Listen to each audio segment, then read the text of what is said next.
Hi everyone, and welcome to a new episode of the European EuChemS Network's podcast. My name is Marie, and today I would like to explore with you how, as scientists, we can bridge the gap between science and policy and why it matters. Global challenges and technological advances bring both new possibilities and uncertainties, and the chemical sciences have for sure a critical role to play. The recent COVID-19 pandemic showed us how scientific councils can play a critical role in mitigating social consequences, the same way the IPCC is starting to shape political decisions on climate change.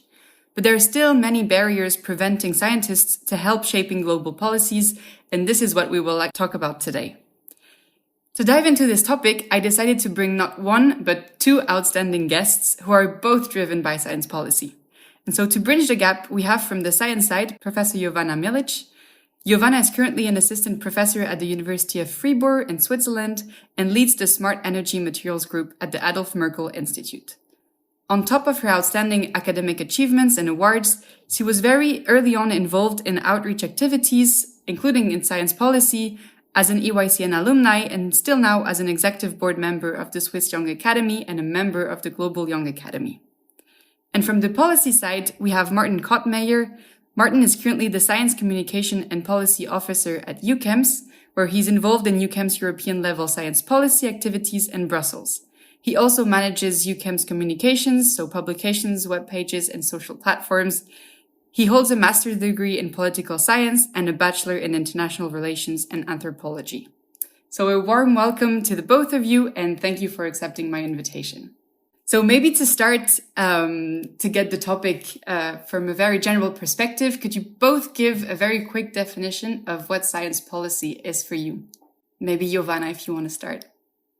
Sure. First of all, thank you, Marie, for having this conversation. I'm really excited to learn that the EYCN nurtures this ongoing interest in such an important topic.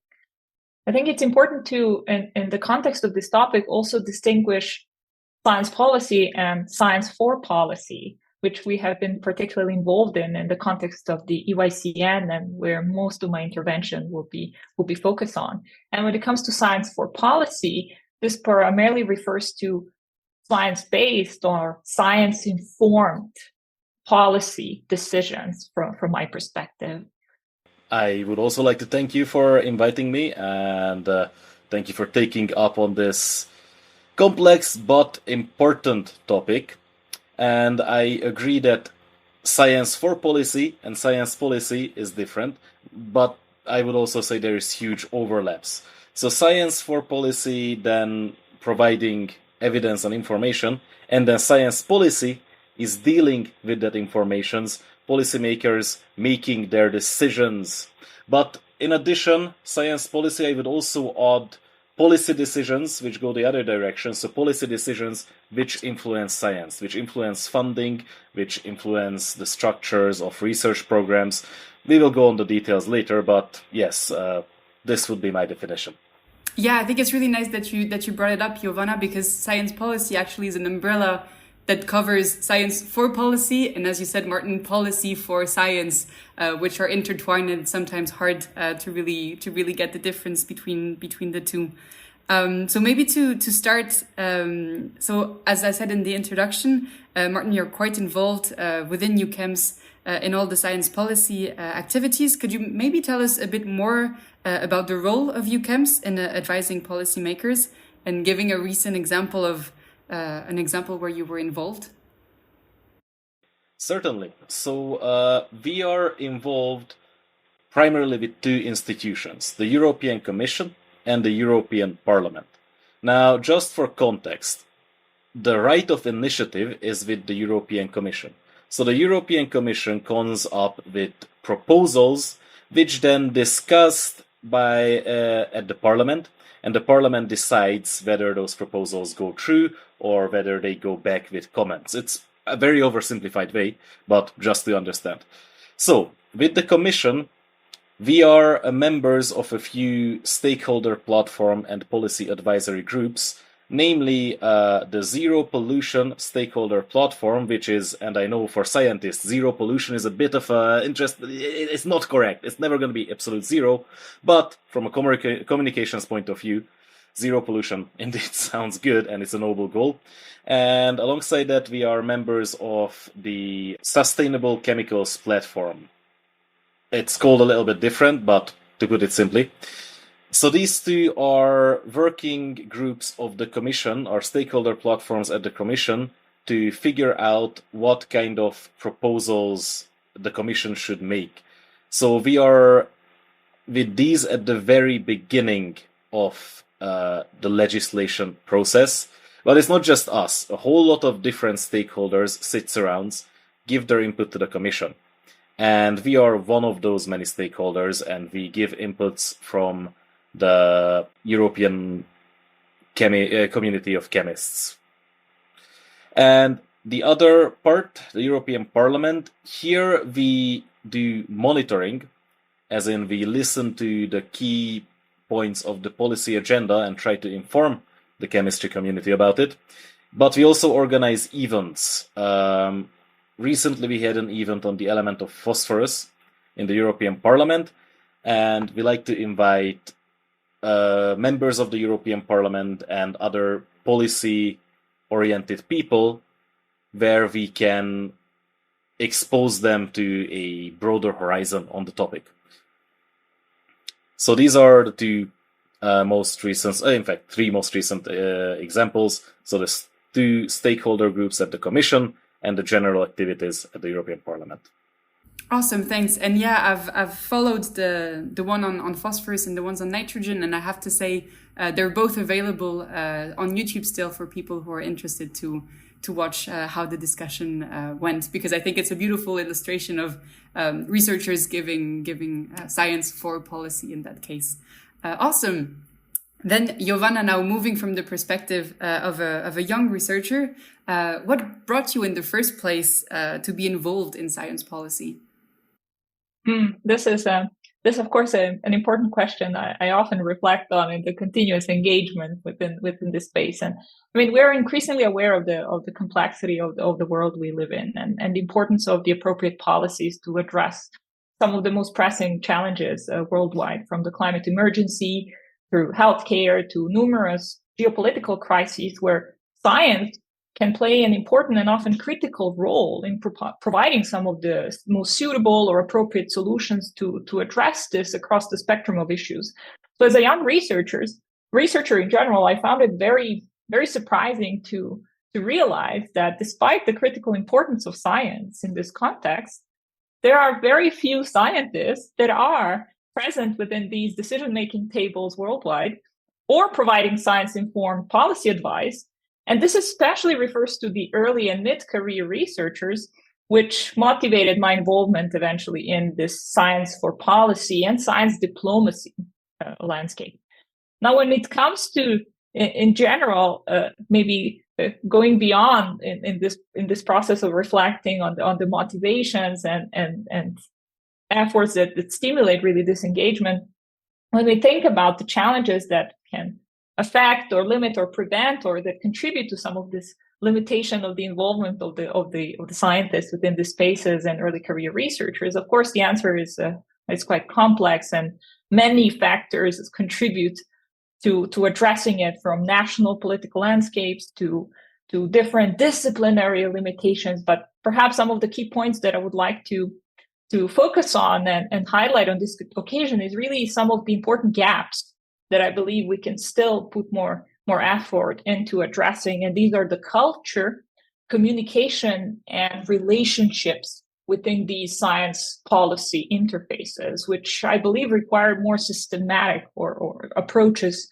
to bridge some of these gaps. Now, what I mean by that is primarily challenging to an extent the academic culture and how it views engagements in science for policy that is often discouraged despite the impact that it actually makes, as well as building more capacity for both scientists and policymakers in terms of having a better understanding of this political landscape, but also science practices, while also having appropriate communication strategies that can be quite different when it comes to science and policymaking.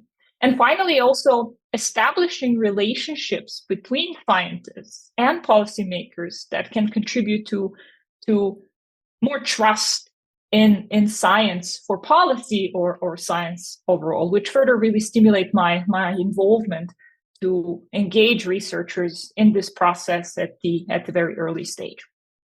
That's amazing. Thank you. I think you covered a lot of points here on actually what are the main challenges that actually prevent a lot of researchers from going and being involved in policy making. So the communication, we do speak very different languages, and the culture is also very different. How is your perspective actually on this, Martin? Since you're not a chemist by training, how was for you the transition then to work with more researchers in that field? First of all, I am very happy that you, Giovanna, brought up the culture of science and the culture of policy, because so my background, as you mentioned, is in cultural anthropology, which is looking at different societal and cultural interactions. And you can very clearly see that the interaction and the whole way of thinking is different amongst policymakers and amongst scientists. So what I would say is it's only half of it to understand the practicalities, to understand what institution does what and how is the policy pipeline. Of course, it's important to get that as a scientist, but it's also important to understand why policymakers sometimes behave in a way which doesn't seem very rational from a scientific point of view. So let me elaborate on that. So I was mentioning our roundtable meetings, and it's quite literally a big round table. Once again, I'm oversimplifying, but the meetings themselves, there's a big table and there are 40-something different stakeholder group representatives are sitting there. Some people are from industry. Some people are from regional or national institutions. Some people are from environmental and green NGOs. Some people are from academia. And there is, of course, the people who are creating the legislative proposals, but they need to measure all the stakeholders, and in an ideal world, they would achieve a sort of happy agreement. But quite often, some of the viewpoints are incompatible. And there, policymakers make value-based decisions. And this is what is a bit of a cultural difference here. So science and scientists often operate on facts and results, but those results are being utilized on a value-based system by policymakers. So it is tough to accept, but scientists in science policy are one of the many stakeholders, and that means often that the scientific argument may not have an absolute priority, because policymakers, they are put there by people who need economy, who need welfare, who need their national interests represented. And on top of that, there's also, in this value and objective results dilemma, is that one result may justify different policy decisions based on the value of the policymaker and the legislation. So an example with that could be, for example, risk assessment. Let's say that there is a controversial pesticide or any substance which scientists or the scientific results show that there is a very low but a certain cancerogenic or any sort of risk. Now, the thing is, there's two ways to look at it. If the policymaker is more risk averse, that the mere existence of that risks is justifying the fact that this substance should not be used. If the policymaker is more focused on economy and production, then this result can justify that this is a very low risk, so we can go ahead. And of course, the scientist who produced this result is also a human, and they have an opinion, but that opinion may differ from the policymaker. But still, the policymaker makes the decision based on these results. It's just not exactly the result what is expected. And on top of that, but I'm sure that scientists are better equipped to talk about this part, it's never a singular truth and never a singular scientific result, but there are often different researches with different results, and policymakers also have to measure that. So briefly, this is what is often considered an issue in scientific policymaking. Maybe not very briefly, but yeah. No, that's perfect. Thank you so much. I think it's very clear then to understand how then frustrating it can be from the scientific side then to be involved in science policy. So I mean, Giovanna, now you're very much involved in science policy with your many roles at the Swiss Young Academy and the Global Young Academy. Were you involved in decision making where you felt that frustration, like giving a scientific fact and not being completely heard by policymakers? Definitely. I think a lot of these points resonate, not just through these engagements with young academies or any sort of engagement with Science for Policy, but even as not only scientists, but citizens, we can be very frustrated by how some of these decisions are made ultimately and what are the factors determining them. But I guess I completely agree with what has been said, that it is important to also have an appropriate understanding of this context and the role and priorities of different stakeholders, so that one could really navigate this space with more ease, better understanding, and also help maybe some of the decision-making processes in very different capacities. Now, when it comes to the work for me at the moment at the Swiss and the Global Young Academies, well, ever since the engagement with the EuChemS, in fact, and the networks team I've been privileged to lead between the 2019 and 2021, where I have also led the science policy project now with the aim of engaging early career chemists in science for policy.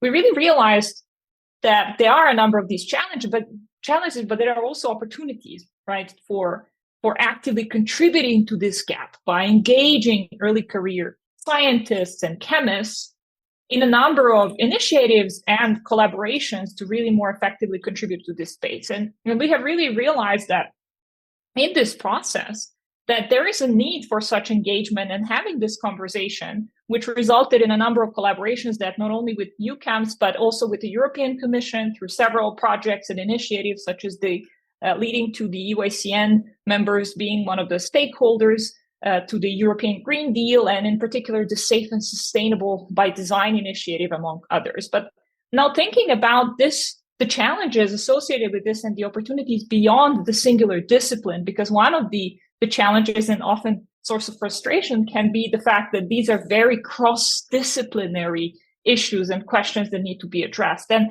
with that in mind, this really stimulated my engagement with the Swiss and Global Young Academies that are then much more broader disciplinarily, where I was in fact elected member in 2022. And I'm presently an executive board member at the Swiss Young Academy, where I have also initiated and I'm currently co-leading the Swiss Young Network for Science Policy and Diplomacy, or abbreviated as NESPOD, which really brings early career researchers now across disciplines of both natural but also social sciences, which is very important at this science policy interface, through national but also international partnerships. To illustrate this has involved a number of different partners from different Swiss think tanks, such as Voraus and REACH, engaging in different national and international policies and science for policy initiatives, but also representatives of the international Geneva, such as the Geneva Science Policy Interface, or GSPI, as well as the Geneva Science Diplomacy Anticipator, or GESDA, taking a different dimension now of complexity, not only contributing to this space in terms of science for policy, but also relying on some of our capacities for anticipation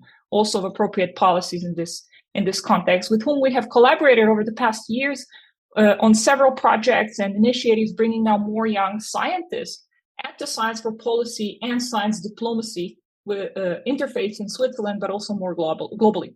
Now, at the same time, I have also co-led the Science Advice Working Group at the Global Young Academy, where we have been very invested in building this capacity, awareness, but also general engagement of early career researchers in science advice. And for instance, this has involved various webinars, workshops, but also partnerships with a number of different institutions that contribute to this space and increasing this awareness and better capacity to operate and contribute more effectively. One of the examples that is very recent is developing a masterclass on transdisciplinary science advice, which we will present at the upcoming International Conference of Young Scientists and the annual general meeting of the Global Young Academy in Washington, D.C., which is the global center for science diplomacy, in collaboration with a number of partners like INCSA, or the International Network for Governmental Science Advice, as well as the ISC, the International Science Council, which really motivates further engagements within this space and hopefully, for the purpose of this conversation, illustrates some of the activities, but also opportunities to not only face these challenges with frustration, but also take them as an opportunity to learn more, contribute, identify the obstacles, and make a contribution to overcoming them in different capacities across disciplines and without borders and boundaries, both disciplinarily and geographically. That's extremely interesting, and it's really great to hear that actually there are many opportunities for young researchers to be involved. And I mean, as you said, you're involved in many of them. Do you think, and I guess this takes up a lot of your time as well, like personal time, do you feel it's actually valued, like within your academic career, for you to be like so involved in science policy and diplomacy? This is an important question. I guess we ask ourselves this question whenever engaging in any of these voluntary activities of science outreach in general or service.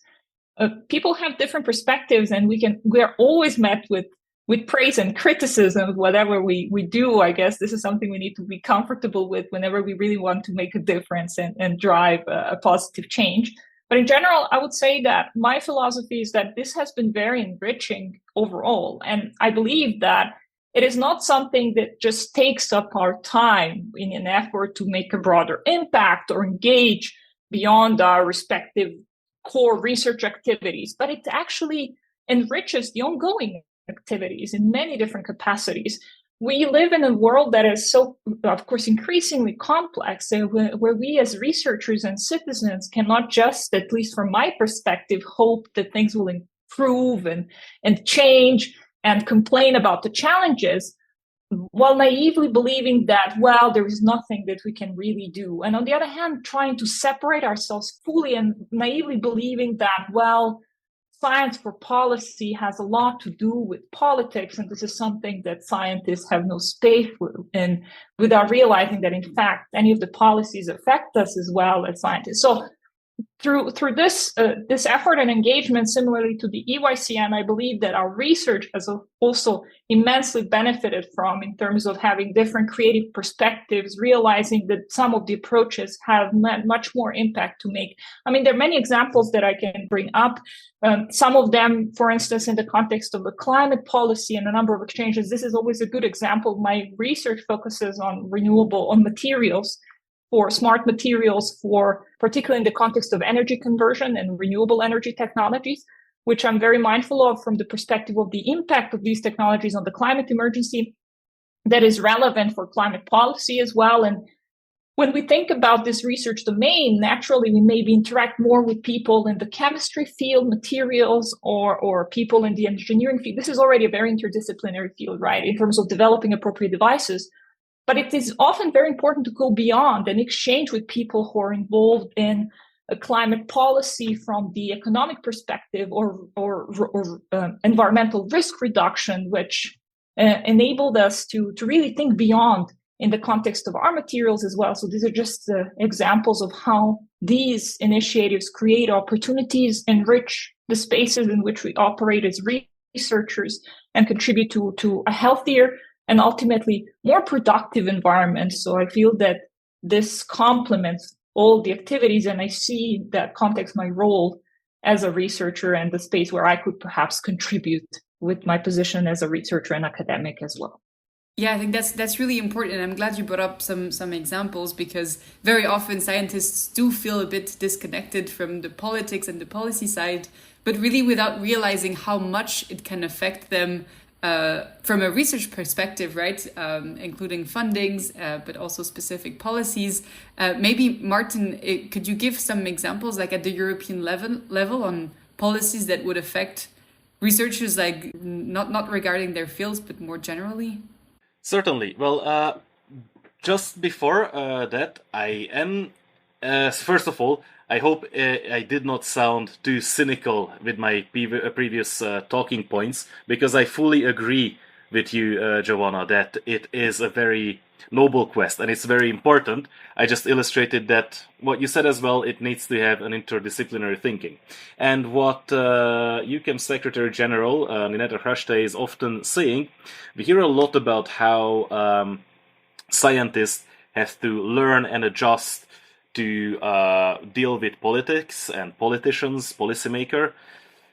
It's also a two-way process. Policymakers also need adjustment and learning. And here I can chime in with, for example, a practical example. So the Joint Research Center had this quite long-running and famous training program to scientists to learn how to engage with science politics. But recently, well, roughly half a year ago, they also announced the counterpart to this program, which is a training program for policymakers to learn about evidence-based policymaking and how to deal with evidence provided by scientists. So one step which everyone, scientist, policymaker, someone outside of these bubbles can do is encourage both colleagues from the science and colleagues from the policy side to engage, not only engage with each other and talk without understanding, but learn a mutual understanding. And these programs are, for example, a good start to that, but in general, to take a look at not only, as I said, practicalities, but how the others think. Now, moving on to tangible examples, which you were asking before. This is less science for policy and more science policy. So how policy affects research, but the Coalition for Advancing Research Assessment, of which EuChemS is a stakeholder of, is a European Commission initiative, which, as the name suggests, tries to reform the assessment of research and through that the research frameworks, the funding distributions, and one of the more tangible examples is the change of the application form in the European Research Council, European Research Council's grants. So now they reformed their form in a more qualitative and more impact-based way. So this is one of the examples. The other one is, I think, people who engage with looking for funds and looking at EU-level science policy have heard about the Horizon program and the coming up next research program, which is currently referred to as Framework Program 10. So policy decisions are defining what are the priorities in these research programs. So take a look at missions, for example. Missions in the current Horizon program are responses to societal challenges which were recognized by policymakers. Now, programs like this, it's also important to keep it in mind that it is usually not a short process. So it takes quite a few years, but impact is there is impact, changes are happening, but you need to be a bit patient. Now with, for example, climate-related issues, patience is a virtue, but here we can lobby and push for being a bit faster.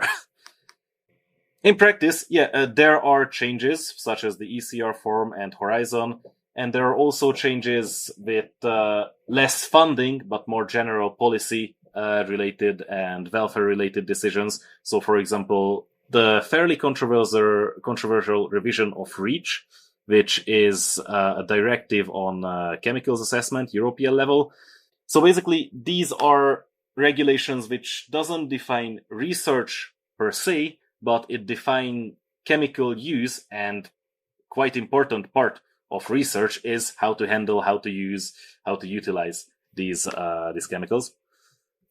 I mean, it's worth mentioning. I mean, with the climate policy, we mentioned it seems as something that is rather distant, but it's and less concrete than regulating how we handle our chemicals in the lab. But at the same time, it's an immense pressing issue, or the most pressing global issue of our time.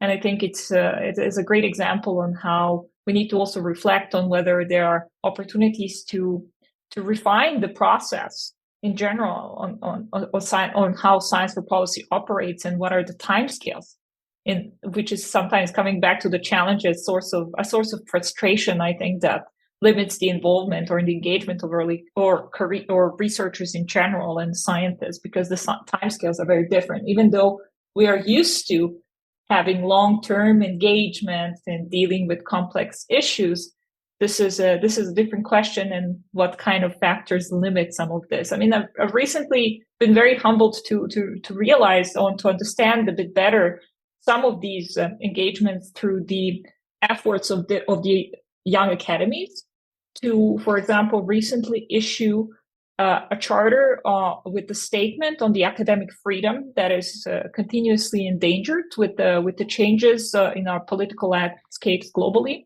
But also in the context of the climate emergency, the academies are increasingly involved with in the climate policy advice. So I've recently, for example, represented the Global Young Academy at the COP28 in Dubai, where there was an important session organized by the inter-academy partnerships on the role of academies in the climate policy advice. Why I mentioned this is that I think it's important that to recognize not only the need for engagement, but the importance of not only these transdisciplinary efforts, but global efforts that involve stakeholders from industry, through policymakers, through civil society, as well as academies, to really better understand these different limitations when it comes to timescales, the desired outputs or the beneficial outputs, and the efforts to really make a difference within this space, without this all ending up being just a tedious formality, but to actually make a difference at the end, which is very important when it comes to really accelerating this positive change, stimulating further efforts of not only the academies, but also other partners exchanging with the academies that can contribute to addressing this to the best of our capacity in many different levels that I believe also as scientists and researchers, we don't often also recognize that there are many different levels in which we can contribute, even not necessarily being formal science advisors or being directly engaged with policymakers, but even advocating for certain issues, and we're creating different outreach opportunities to raise awareness and stimulate engagement of others who might contribute in these different capacities within all these spaces. So maybe just to complement this as a more concrete perspective on why this issue is very important for broader understanding. No, absolutely. Thank you both for the points, the very important points that you raised. I think it's key. And I mean, this is also what we're trying to do with this podcast, right? It's to bring this problematic then to a broader audience and hope to stimulate change. But I truly believe that there's really a growing willingness among young researchers and young chemists to be more involved in a way. But somewhat it's never really straightforward. And so you both mentioned during the podcast many institutions and many ways to be involved, but maybe if we could quickly summarize them, like what would be your advice then for young researchers who would like to be more involved in science policy? Where to start? I would say very timely that you can start by engaging. You can start engaging with politics by participating in the European elections, which is coming up this June. But that's a very broad example. So, of course, you should go vote. It's cliche advice. You heard it a million times. You should still do it. That being said, vote in an informed way. So I would say engagement starts with understanding. taken a beast like European politics may look like an enormous task.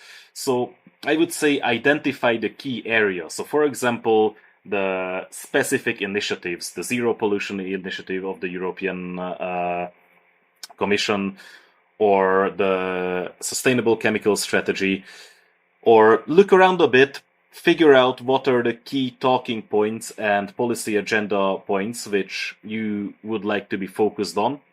Try to follow that, and then you will start seeing openings. What the European Commission does quite often, and EuChemS also engage with them as the society, are open public consultations.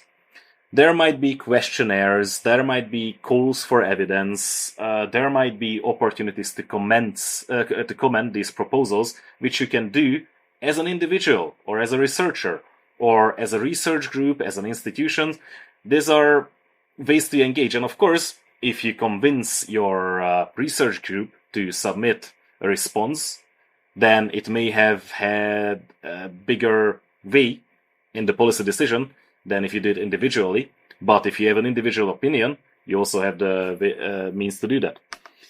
You can also participate in more informal channels, such as events. EuChemS events are a great start, but also there are a number of science policy events recognized by different NGOs or the EU institutions as well, where you have an opportunity to directly interact with policymakers, policy officers, MEPs, etc. You can be there in person, ask your question, go to a webinar, use Slido. These sound like really tiny points, but they are considered. And finally, if you are really decided that you would like to be a flag bearer of science policy, then career opportunities are also there, both voluntarily, like Giovanna does, in a lot of ways. You can involve yourself, but also EU agencies, the European Food Safety Agency, the European Chemicals Agency, they are working with in-house scientists. The European Commission also employs scientific advisors and experts. So from a science background, you can go directly as a career into making policy. Of course, this is much more of a commitment, but there are always ways, and it depends on how much time and effort you want to dedicate to that. But even if you try to do it a little bit in the back burner, I still suggest to, yes, keep an eye on the relevant events, keep an eye on consultations. And these are easy enough, but effective ways to engage.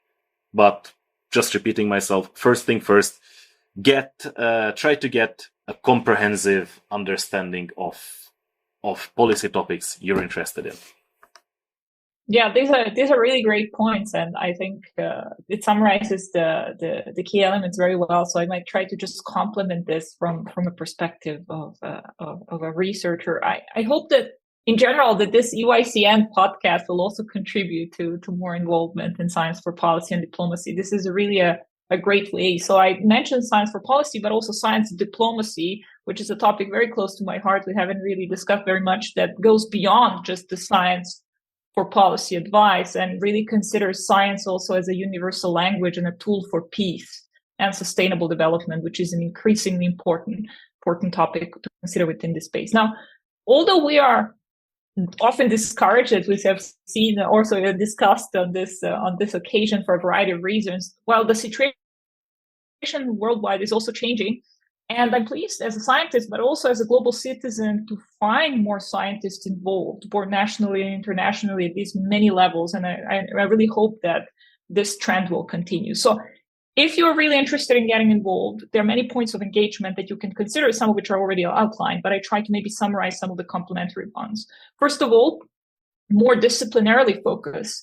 I believe that national and international disciplinary societies and their programs are also a very good starting point, mentioning the EuChemS, EuChemS, and many others like the IYCN as well, or the International Younger Chemist Network, who have been excellent points of entry for also early career researchers and chemists who are interested in very different capacity to understand better and maybe build their own capacities to contribute more while networking within their own discipline on this particular topic. Now, similarly, if one is interested in going beyond this disciplinary boundary, I believe that one should consider engaging with national but also international academies, like the Global Young Academy, for example, who often provide opportunities to broaden this scope and also network with also some of the international organizations involved in science for policy advice and understand better this landscape. Now, with that in mind, it is also worth considering a number of training and fellowship programs for those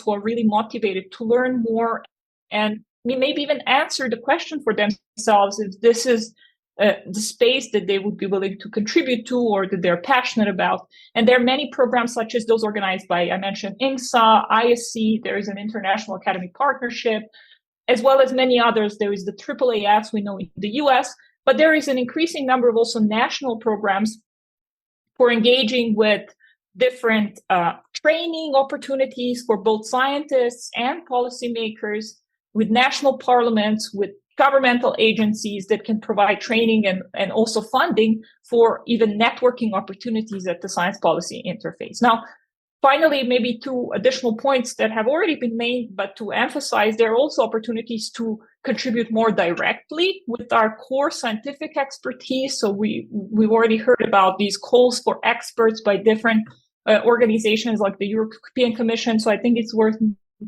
keeping an eye on this if we are even keen on contributing in our core expertise capacity. But it's worth also mentioning, especially for the early career researchers, that there is an emergence of these institutionalized science advice bodies that include early career researchers, especially in Europe, to contribute more directly. One of them worth mentioning is part of the so-called SAPEA, which is part of the European Commission's science advice mechanism that have recently included also YASAS. So it's abbreviated YASAS and involves Young Academy Science Advice Structure, which involves elected members of the Young Academy of Europe and related institutions that are, in fact, early to mid-career researchers who have now the opportunity to more directly contribute to the science advice mechanisms in Europe. So I think these are maybe some of the agencies to consider when it comes to not only call for individual experts, but also calls that go through these particular mechanisms, including early career researchers. And finally, just to reiterate,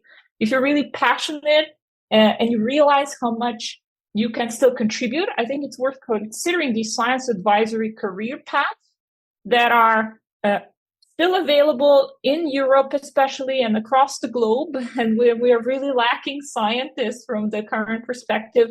And we often miss out on the fact that when we recommend different career paths, we think about conventional academia and industry, but we really miss out on this opportunity to really contribute in this space in many, many different ways. So to summarize, perhaps from my perspective, I would really like to emphasize that science for policy offers the opportunity to really contribute in many different ways, but also career stages, from relatively simple outreach activities through this real knowledge, so-called knowledge or partnership brokery, where we establish these relationships or offer this science-informed advice for policymaking, all the way to advocating for specific issues that still make an important difference and an impact that we don't even realize often we are making by engaging within these spaces. So I really hope that this gets more recognized as well in the academic culture.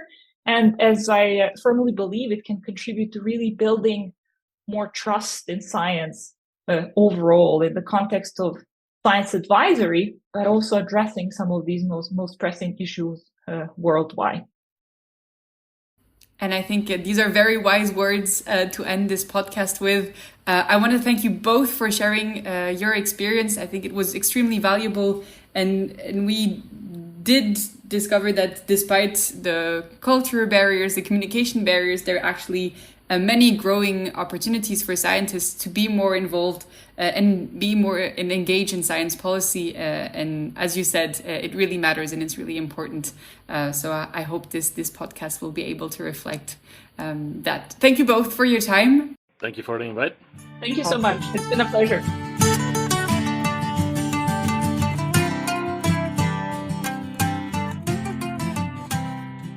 Hi everyone, it's me again.